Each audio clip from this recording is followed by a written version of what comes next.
So in this video, I'm going to talk about a character that is very, very frequent in Chinese, and it is pronounced yi.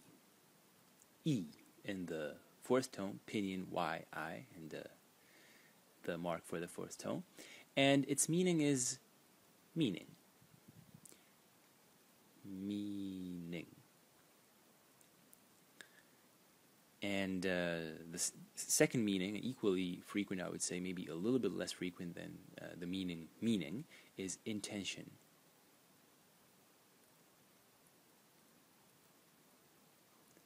Intention.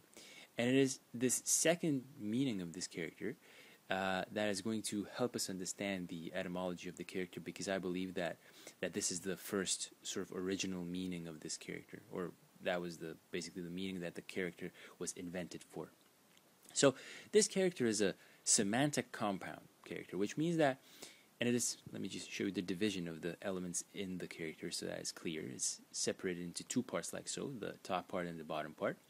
And so a semantic compound character means that all of the elements in it, and in this case it's the top element and the bottom element, are going to point to the meaning of the character, right? As opposed to, for instance, the phonetic or phono-semantic compounds, where one element is going to point to the sound and the other one is going to point to the meaning. And in this case, both of the elements are pointing to the meaning. And for me, it is a very interesting character structurally, and its etymology is also very interesting, because the meaning of the character, both of the meanings are very abstract words, right? One is meaning and one is intention.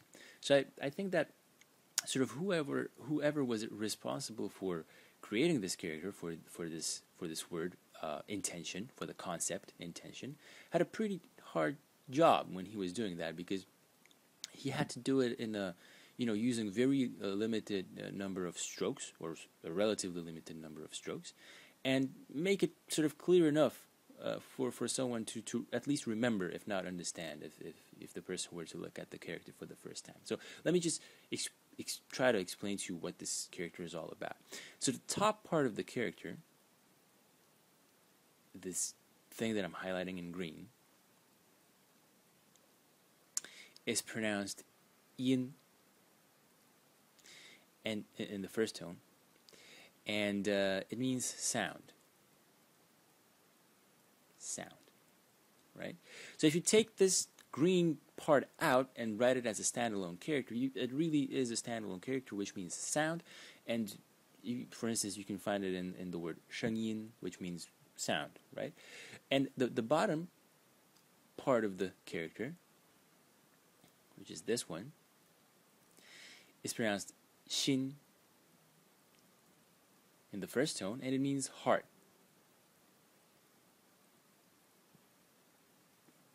Sorry for the terrible handwriting again. So it means heart, but also brain and soul and sort of personality.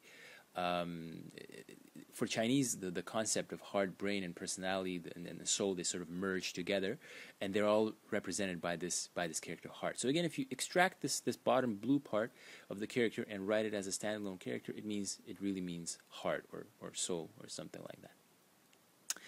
And so why are these two elements in this character? So when I read the interpretation of this character in a dictionary which is called 说文解字, which is sort of like this huge dictionary from 100 AD, it was very interesting, I think very logical, and sort of clearly says why these two elements are in this character. So it just says that if you listen to the sounds, the words of a person, you know the intentions of his brain, of his soul, of his mind, right? So by listening to the sound of a person, you know his intentions. You know his intentions, and that's it. And then the word, the sort of the concept or the word meaning was attached to the character later, probably by the extension of the meaning intention. All right, so let me show you how to write this character. Writing the character is fairly easy. This is how you write it: 1, 2, 3, 4, 5, 6, 7, 8, 9, 10, 11, 12, 13. The reason why I'm counting the number of strokes is that so that you know that what is actually one stroke and what is two strokes. For instance, this stroke here is one stroke. It's not, you don't write it as 1, 2, you write it as 1. So that's the reason why I basically count the strokes as I write them. One thing that you should maybe look out for in this character is that these two strokes over here, 1, 2, are written in this sequence and direction. So 1, 2, going, both of them starting at the top and sort of going to the center in the middle, like this. 1, 2. This is actually, if you analyze them, this stroke over here, let me just choose a different color, is the same stroke as this one. So 1, 2, 3, 4, and even this one I've read is the same stroke type as the rest of the dots. It's just its direction is slightly different. All right, so I hope you enjoyed this presentation, and I will see you in the next one.